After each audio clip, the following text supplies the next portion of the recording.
গতকাল বুধবার রাতে সাকিবের সঙ্গে কুমিল্লা ভিক্টোরিয়ান্সের মালিক নাফিজা কামালের বেশ কয়েকটি ভিডিও ভাইরাল হয়ে যায়। সামাজিক যোগাযোগ মাধ্যমে ছড়িয়ে পড়া ভিডিওগুলোতে নাফিজার সঙ্গে সাকিবকে হোটেলে যেতে দেখা গেছে। এতে সৃষ্টি হয় নানা আলোচনা সমালোচনা।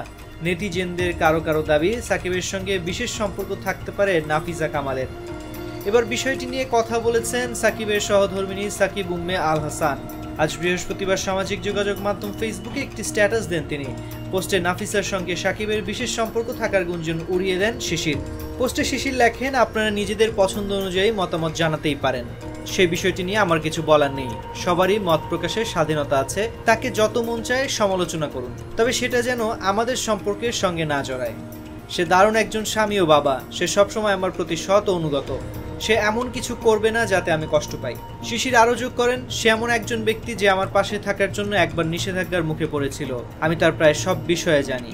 আমরা বেশিরভাগ সময় একসাথেই থাকি। আমি 13 বছর আগে তাকে যেমন দেখেছিলাম এখনো সে একই রকম আছে। আমাদের দারুণ একটি পরিবার আছে, আলহামদুলিল্লাহ। দয়া করে এসব গুঞ্জন বন্ধ করুন। সামাজিক যোগাযোগ মাধ্যমে সবসময় যা দেখেন তা বিশ্বাস করবেন না। কিছু অংশ কেটে এটা তৈরি করা হয়েছে, পুরো কাহিনী এখানে নেই।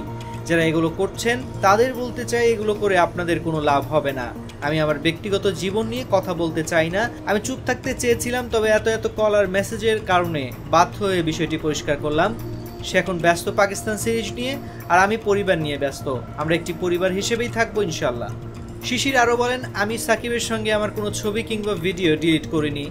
আমি সেগুলোকে প্রাইভেট করে রেখেছি। ছবি কিংবা পোস্ট কোনো সম্পর্ককে বিচার করে না।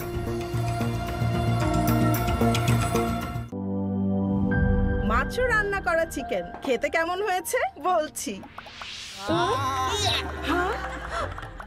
চিকেন রান্নায় কি আসছে কান্না? একই মশলায় আর কতদিন? এই নিন প্রাণ মুরগির মাংসের মশলা। বাছাই করা উপাদানের সঠিক মিশ্রণে প্রস্তুত হয় প্রাণ মুরগির মাংসের মশলা। তাই মুরগির মাংসের টেস্ট হবে বেস্ট। প্রাণ মুরগির মাংসের মশলা, মুরগির মাংসের টেস্ট হবে বেস্ট। শেফ রেকমেন্ডেড মশলা।